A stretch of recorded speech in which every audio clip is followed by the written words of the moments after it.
Fala galera, beleza? Bem-vindos ao canal O Gerador de Riqueza, Felipe por aqui. Espero que todos estejam muito bem, tenham tido uma boa semana. Novo aporte realizado em Semin 3 abaixo dos R$ 5. Então, na minha avaliação, abriu-se novamente uma janela de oportunidades em Semin 3 abaixo dos R$ 5, com a queda aí também no minério de ferro. E Vale 3 é faca caindo, então hoje nós temos aí praticamente um consenso de dois vendedores fortes no mercado, né? O caso do JP Morgan e do Merrill Lynch também vendendo Vale em pregões seguidos, tá? Hoje foi um dos pregões que nós tivemos uma leve alta, mas são pregões seguidos de queda, cerca de 7 pregões seguidos de queda em Vale 3 próximo dos R$ 50. Qual 4? Queda é a precificação de taxações por parte do governo americano em produtos, né, aí, vendidos para a terra americana. Então, nós vamos falar sobre isso. E mais alta nos juros americanos também. Então, como isso pode respingar aqui no nosso mercado, né? Então, nesse curto prazo, nós tivemos hoje o que? Nós tivemos dados do emprego nos Estados Unidos também, que veio muito acima do que era esperado, o que pode também ocasionar mais inflação e, consequentemente, mais taxas de juros ou tentativa aí de impressão de mais moeda. Nós vamos falar sobre isso. E Auri 3, a ambição virou pesadelo. Além disso, IZE 4 dá para aproveitar pensando em dividendos antes aí do novo anúncio, né, no mês que vem, mês de fevereiro, e o anúncio também de março. Dá para aproveitar essas duas janelas aí, é sobre isso que iremos falar.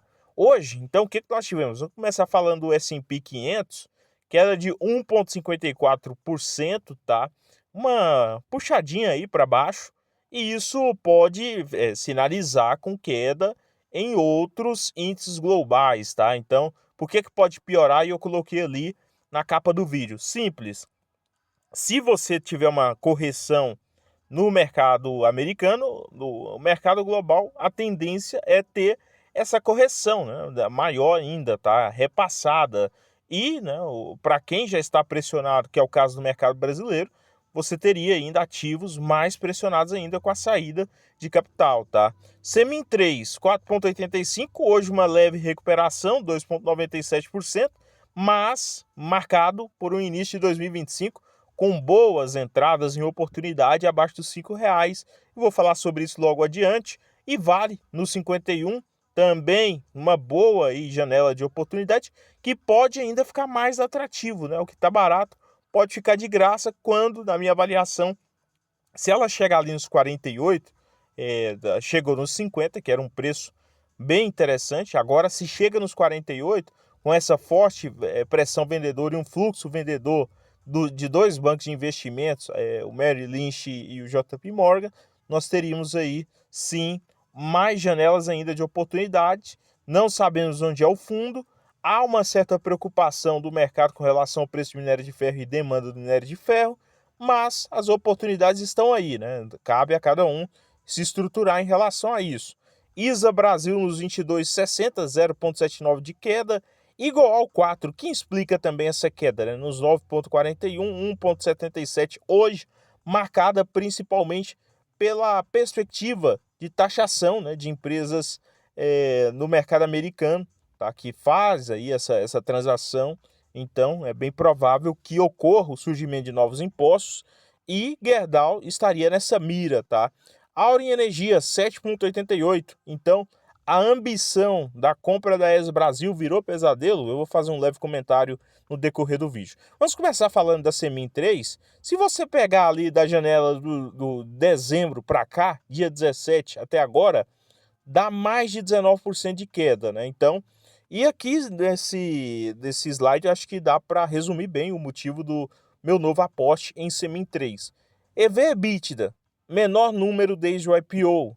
ROI, ainda em consenso, né, com a média do segmento, na verdade até superior, e superior à média da empresa, ou seja, o retorno sobre o patrimônio da CS Mineração é bom, não é ruim, pelo contrário, é muito superior até outras empresas do setor. Lucro por ação, praticamente estável, né, recuperou 2024 em relação a 2023, 2023, então estável, e uma dívida líquida negativa em relação ao lucro antes dos custos, né, com taxações, impostos e tudo mais. Então, é um ativo que vale a pena estudar de perto para quem não tem. Aproveitando, o que eu fiz? Comprei ali um lote para dar início, né, dar o pontapé, né, aí nos 4,63, um lotezinho, e, né, assim, aproveitar o médio e longo prazo. É um papel que paga muito dividendo. Quem tem Semin 3 há muito tempo sabe que não pode reclamar de dividendo. É um ativo que paga bons dividendos e fez no mínimo 2 movimentações saindo dos 4,50 para os 8, R$ 7 nos últimos 2, 3 anos. Então, quem não ganhou dinheiro com Semin, acho que é bom estudar um pouco mais, claro. Rentabilidade passada não é garantida no futuro, tá? Mas é aquilo, a empresa não se perdeu, ela não parou de fazer o que fazia muito bem, tá? Então, reconsidere, estude. Inclusive, né, ela pode ir até além disso, pensando em crescimento, tá? Contratado. Sobre Vale, no 51 e 52, o BBI, né, o Bradesco BBI, colocou ela como uma das preferidas como exportadora para 2025. É uma daquelas que vende em dólar, né, e tem custo em real. Tem custo em dólar também, só que o lucro é maior que o custo, ou seja, seria positivo em dólar. Volta dólar em caixa, paga dividendo também, maior quando você tem essa alta cambial, né, entre aspas. E, mesmo assim, né, o papel ele tem uma forte pressão vendedora, com principalmente o minério de ferro chegando aí abaixo de US$ 100. Lembrando que o consenso de mercado para a reta final de 2025 aí o minério de ferro na precificação de US$ 80 na bolsa de Dalian, tá? Vamos falar sobre Irani no 6,93. Últimos 6 meses saiu dos 9 para casa aí dos R$ 7, né? E essa semana teve uma leve recuperação. O que nós tivemos? Nós tivemos, né, aí uma exclusão dos créditos presumidos de ICMS, que darão uma cautela, né, darão aí um valor que deve ser retroativo nos próximos anos em 168 milhões ao caixa da Irani, né? Então, seria ali uma folga tributária para a Irani, um crédito que ela tem direito. Então, isso já entra agora no quarto trimestre, né? Já entra na demonstração financeira do quarto trimestre. Isso, né, seria interessante a reação, né? Perceber a reação do mercado. Nós já vimos uma certa leve alta em Irani, tá? Claro que o papel ainda tem que subir muito para recuperar aquilo que chegou, né, no ano passado, 2022 também, ali na casa dos R$ 13, tá? Então, acredito eu que também é uma janela de acompanho e estudo, para não dizer que no mínimo é uma oportunidade, tá? Engie Brasil, essa é outra empresa de qualidade pressionada no curto prazo pelo mercado, abaixo dos 35, hoje pela primeira vez, nos 34,96, para quem vinha comprando acima dos 35. Agora, né, começa também a comprar mais, é o que eu pretendo fazer nas próximas semanas. Claro, estudar de perto essas movimentações e vamos aumentando a posição de pouco a pouco nesses ativos que são os ativos mais novos da carteira, tá? 7,98% de queda. Se você pegar do dia 10 de dezembro para cá, né, um mês, daria 8%. Mas na semana o que teve? Nós tivemos notícia positiva, né? A entrada em operação do Açusol, né, o conjunto fotovoltaico que era esperado. Isso deve entregar um fluxo de caixa positivo de cerca de 21 milhões para a companhia, né, e com a capacidade aí total de geração 752 megawatts no total aí de capacidade, e, né, uma tira estimada entre 1 a 3% por ano, podendo ser superior ou inferior, tá? Então, se você olhar um projeto, levaria ali para retornar os 3 bilhões e 300 milhões, segundo algumas estimativas, né, algo aí entre a depender mais de uma década a 2 décadas para você ter esse retorno, tá? Claro, a depender de fatores climáticos, a depender de fatores em relação a impostos e tudo mais, fatores sazonais, não recorrentes, né? Então tem que ter muito cuidado na hora de avaliar tudo isso. Um outro ativo que é do mesmo segmento é a Auren Energia, né? Que fez a aquisição da ES Brasil aqui em bolsa, né? Então fez oferta ali para aquisição. Hoje, na minha avaliação, a compra é vista pelo mercado como um pesadelo. Por quê? O que foi precificado, sair lá dos 12, depois para os 11, para os 10, para os 9 e para os 8, é uma alta alavancagem da companhia e é um momento, tá, decisivo. Hoje a Auren Energia abriu, tem mais de um mês, né, um programa de recompra de ações para tentar estampar essa queda. Mesmo assim, tá, o mercado ele penaliza aí os resultados da ES Brasil agora na Auren Energia, até porque não tem mais a ESB3 na bolsa, tá? Então, a alta alavancagem da ES Brasil é penalizada na Auren Energia. De certo modo, que hoje o papel negociaria abaixo do preço sobre valor de patrimônio, mas o mercado ele lembra de uma coisa. Poxa, legal, a Auren Energia dá lucro, pode pagar dividendos e tudo mais. Entretanto, a ES Brasil não dá lucro, né? Ela passa um ano aí praticamente no prejuízo, 2024, marcado por prejuízos e prejuízos. Ela tem grandes projetos, porém esses projetos até agora não conseguiram avançar tão rápido. Podem avançar? Podem e devem avançar, mas até quando a paciência do mercado estaria com a ES Brasil? Então isso foi repassado diretamente para a Auren Energia. Claro que você tem ativos ali de qualidade dentro da ES Brasil, que podem ser lucrativos, e você tem ativos que não são de tanta qualidade assim, que podem ser desfeitos para a diminuição de dívida com relação a Auren Energia e a ES Brasil. Então é isso que hoje eu estou observando em Auren Energia. E tem muita coisa melhor hoje, na minha avaliação em bolsa, para você comprar em relação à Auren Energia. Felipe, mas em 2023 você fazia fortes aportes na Auren Energia. Por que você não está fazendo agora nessa queda? Como eu falei, naquele momento lá de alta da bolsa em 2023, a Auren Energia, além de pagar um grande dividendo, estava melhor ali com entrada, pensando, né, no cenário, em consideração a outros ativos, ela estava até mais interessante, tá, em relação à precificação e tudo mais, largada pelo mercado, né, com forte caixa, mais de 6 bilhões de caixa, então, que praticamente serão torrados aí no curto prazo.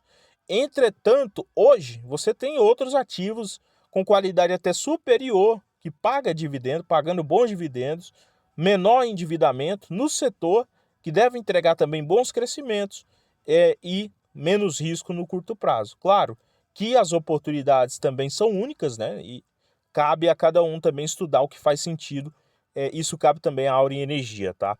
Sobre a ISA Brasil, para mim, eu estava até estudando um pouquinho como seria a movimentação do pós-dividendo no mercado hoje e caiu, né, de realmente vir abaixo dos R$ 23, que era o que eu esperava nas minhas expectativas como investidor. 22,61, se você considerar a somatória aqui de mais 66 centavos, pensando em líquido, né, daria mais de R$ 23 novamente, em alta contratada para próximo aí de um mês. Claro, tudo pode acontecer em um mês. Então a Datacom agora, dia 11, praticamente daqui a um mês, né, 11 de fevereiro, eu acredito que será novamente precificada com nova alta. E isso que eu acredito que dá para aproveitar, pensando nesse dividendo e também já para o dividendo de março. E já antecipando, né, o pagamento agora, que acontece dia 21, né, você tem um fluxo de entrada na sua carteira, obviamente dá para comprar ali num preço mais atrativo, aproveitar enquanto o mercado esquece um pouco e depois tem a alta de novo e novamente essa oportunidade lá para março, tá?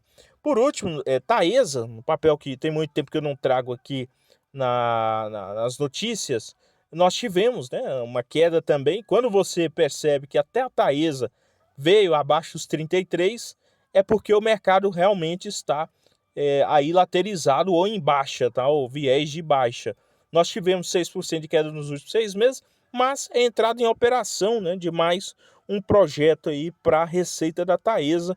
Nós tivemos a liberação de Pitiguari, né, cerca de 4,4 milhões investidos, aliás, que serão em RAP, ou receita, entre 2024 e 2025, e né, isso também resultou em mais de 3 milhões em um CAPEX, 245 milhões, aliás, em CAPEX realizado pela Taesa, que pode entregar aí um RAP de até 22 milhões quando estiver totalmente energizado, né? Então, aí uma boa notícia para quem tem Taesa. Por último, o que nós vamos falar? Sobre a questão do emprego nos Estados Unidos. Nós tivemos um dólar em alta hoje, porém, né, lá fora era esperado aí algo entre 200 mil empregos, né, no máximo, e veio um número muito superior a isso em relação ao emprego. E o que é que isso ocasiona, né, para os americanos? Pode ocasionar mais inflação. E o que é que o Banco Central deles tem feito? Inflação, eles acabam aí, né, para negociar essa dívida também do governo americano, eles acabam imprimindo mais moeda ou na emissão, né, de novas taxas de juros. Claro, nós teremos logo o Trump assumindo e a postura dele, né, será aí decisiva com relação aos mercados nos próximos 6 a 8 meses no que ele irá fazer, né, quais as medidas que ele irá adotar. É muito esperado novas taxações ou algo do tipo, mas por que que isso pode, né, acabar escorregando aqui nos emergentes, que é o caso do nosso mercado? É aquela questão, toda vez que fecha o tempo sobre o mundo, é uma crise ou algo do tipo, há sempre a saída de dólar, né, retirada de dólar. E, além disso, o nosso governo aqui do Brasil não tem ajudado muito, né? Pelo contrário, é um governo que a comunicação é péssima, não consegue se comunicar com os cidadãos brasileiros, muito menos com os investidores, não consegue fazer sinalizações, né, de apaguzamento ou de medidas benéficas e acabará sofrendo ainda mais caso ocorra algo do tipo no curto prazo, nos abrindo mais janelas de oportunidade. Então, pessoal, esse é o vídeo não representando uma recomendação de compra ou venda de ativos. Inscreva-se, compartilhe, curta, comente aqui o que você tem feito em relação a tudo isso que está ocorrendo no curto prazo e visite o nosso canal secundário, né, Olho nos Dividendos, com vídeos diários para vocês, investidores. Bons aportes a todos e até o próximo.